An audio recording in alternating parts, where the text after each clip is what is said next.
This is BBC One Wales and the news right now with Darren Jordan. A woman is killed after she chased thieves who stole her handbag. She was run over as she threw herself on their getaway car. A big explosion rocks the Conoco oil refinery near Grimsby.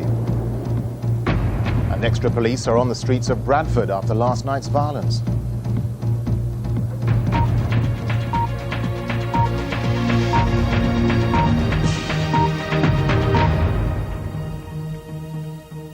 Good evening. Police in London are hunting two thieves who snatched a woman's handbag and then killed her by running her over.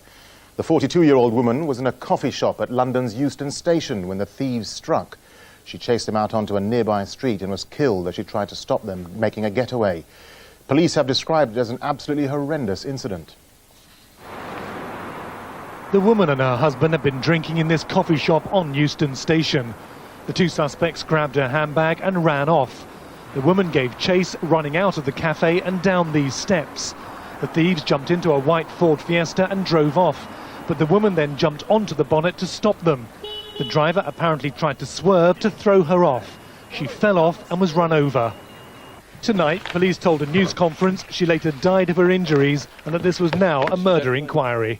The lady who would appear to have been going about her own business, drinking coffee on a station, a busy station concourse, and for this to happen is just horrendous, absolutely awful. The woman's husband is now being comforted by family and friends. Detectives are looking at closed-circuit television pictures from cameras inside Euston Station to see if they recorded the incident. They're also checking on who owns the Fiesta, which was found abandoned nearby. Police have already started to carry out a forensic examination of the Ford Fiesta. They say they're looking for a white man and white woman in their mid to late 20s. Duncan Kennedy, BBC News in North London. There's been an explosion at an oil refinery near Grimsby. Around 50 firefighters were needed to bring the blaze under control. Two people suffered minor injuries. One casualty was inside the plant near Immingham, while the other was a nearby resident. Local people thought a bomb had gone off. The explosion at Conoco's Immingham refinery was felt more than 5 miles away. It sent clouds of black smoke into the air. The roof was shook and all the windows went, and of course we jumped up, went outside, and everybody was making the way to the street. I heard a hissing sound first off. It must have been for about 3-4 minutes, and then the explosion, and then a fireball must have gone about 100 feet, 200 feet. It was unbelievable. As firefighters converged on the plant, their priority was to prevent the flames spreading to the rest of the refinery. The explosion happened in a section of the plant which produces propane and butane for domestic use. The fire burned for about 2 hours, causing widespread damage to part of the refinery. This type of thing, you always have to be able to deal with it. We have a very well-trained staff to deal with these kinds of situations. Luckily, we don't have to deal with it very often. Before today, this plant had an excellent safety record, but people who work in refineries or live nearby have the constant fear that something might go wrong. They're thankful that this incident caused only a couple of minor injuries. Kevin Bouquet, BBC News, Immingham. Extra police are on patrol in Bradford after several hours of violent disturbances last night. 8 people were injured and 3 people were arrested after around 100 youths fought in the streets in the Lidget Green area of the city. 2 pubs were damaged and several cars were set alight. The violence was destructive and vicious, beginning around this public house as an Indian wedding party took place. Gangs of youths clashed outside before the premises were attacked and every vehicle in the car park set on fire. Local people complained that police were slow to respond as the violence spread, but officers were attacked with missiles and had to wait for reinforcements to arrive with riot equipment. It'll be some days before we have a full and clear picture of the events of yesterday evening. We seem to have mixed age ranges and mixed races involved at this stage. As detectives began to gather evidence for possible prosecutions, the people of this inner-city suburb relived the night of violence. Then there was such a bang and all the windows went. And I'm saying to her, get under the table. And with that, I don't remember no else because I got a hit on the back of the head. and my husband fell over me. I don't like what's happened. I mean, they didn't have a right to come here and, you know, start the trouble. We were living okay, no trouble, nothing. While shopkeepers repaired the damage, community leaders met senior police officers to discuss ways of preventing further disturbances.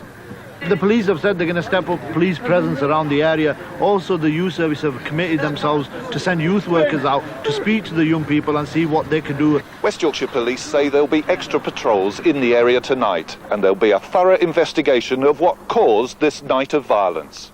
John Thorne, BBC News, Lidget Green, Bradford. The government's chief scientist says a decision must be taken within days on whether to vaccinate cattle against foot and mouth disease.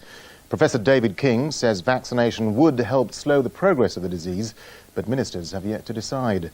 In Northern Ireland, where a third case has been confirmed, the executive has been holding an emergency session to discuss the crisis. What have you come to tell farmers here today? The arrival of the government's chief scientist in Cumbria is a clear sign that ministers are preparing the way for vaccination. Inside, Professor King spent more than 2 hours trying to reassure local farmers that a limited vaccination scheme would help. It's a last resort, but he believes it may be the only option to save 500,000 cattle still trapped in winter sheds and now running out of feed. The whole basis of the vaccination is to keep those animals alive and standing at the end of this epidemic.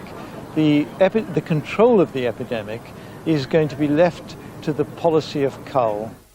The government is already storing supplies of vaccine, but ministers who met this morning have not yet made a decision on whether to use it. They still have to convince sceptical farmers who fear their produce would be boycotted. Unfortunately, he was not able to answer many of our questions. He will be taking back our concerns to London and no doubt be reaching a conclusion after that. But he fully understood the concerns of all sectors of Cumbrian farming, and there are many concerns relating to the short-term problems together with the long-term future of our industry. The number of new cases is down, but areas which hope to see the last of the disease are still being infected. In Northern Ireland, troops were called in for the first time to help with the slaughter after a third case was confirmed. Slaughter remains the government's priority, but the residents of Hullsworthy in Devon show there's still opposition. They're angry at plans to burn thousands of animals just outside the town. The debate about vaccination has been going on for over a month now, with ministers being accused of dithering and of creating confusion. But tonight, the government appears to be closer to making a final decision, and a limited vaccination programme could be given the go-ahead within the next few days. Jonathan Beale, BBC News at the Ministry of Agriculture. At least 3 Syrian soldiers have been killed in an Israeli attack on a radar station in Lebanon. Syria said the airstrike represented a serious escalation of tension in the region. But Israel says the action showed it would not tolerate recent mortar attacks by Syrian-backed Hezbollah guerrillas. The bombing of the station in the mountains east of Beirut was the first action by Israel against Syrian forces in Lebanon for 5 years. A nighttime strike that has shaken the Middle East. Israel hits Syrian targets deep inside Lebanon. A risky move, Arab states say a step on the road to a wider war. A conflict that could drag in far more than these Israeli border troops. They pounded Hezbollah on Saturday after an Israeli soldier was killed.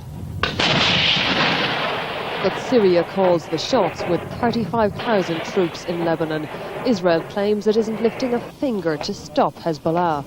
Syria has been giving more than just a green light to the recent attacks against Israel. Syria is becoming the conduit of weaponry and support for Hezbollah in this continuing struggle against Israel. No surprise then that Israel's hardline leader went for a tough response. Ariel Sharon meeting his cabinet today as concerns grew across the region about what might come next. In Gaza, no let-up. Palestinian militants showing off their training and their firepower. Posing as suicide bombers, there's nothing left of the peace process here but wreckage. This was the latest Palestinian attack, mortars which penetrated deeper inside Israel than ever before. Israel retaliating by tank fire on Palestinian positions. So Israel is fighting now on 2 fronts against the Palestinians and its neighbours to the north. Much depends on how Syria responds, and so far it has taken no action. But there are fears that the conflict here could spread. Orla Gearan, BBC News, Jerusalem. Football now, and in the Premiership, Liverpool have just won a thrilling Merseyside derby against Everton by 3-2. Emile Heskey scored the first goal of the game early in the first half. The result means Liverpool move up to 5th, while Everton remain in danger near the bottom of the table. You can see highlights of that game on Match of the Day on BBC One at 10:55 later tonight. Also featured will be the day's 4 other Premiership games between Coventry and Sunderland, Derby and Leicester, Middlesbrough and Ipswich, and Newcastle and West Ham. If you don't want to know the scores in those games, then look away now.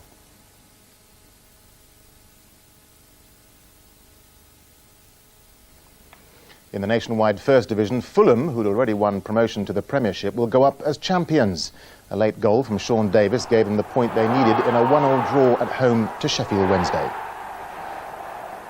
Meanwhile, Blackburn maintained their hopes of securing the second automatic promotion spot after a 2-0 win over Huddersfield at Ewood Park. Matt Jansen scored the decisive second goal late on.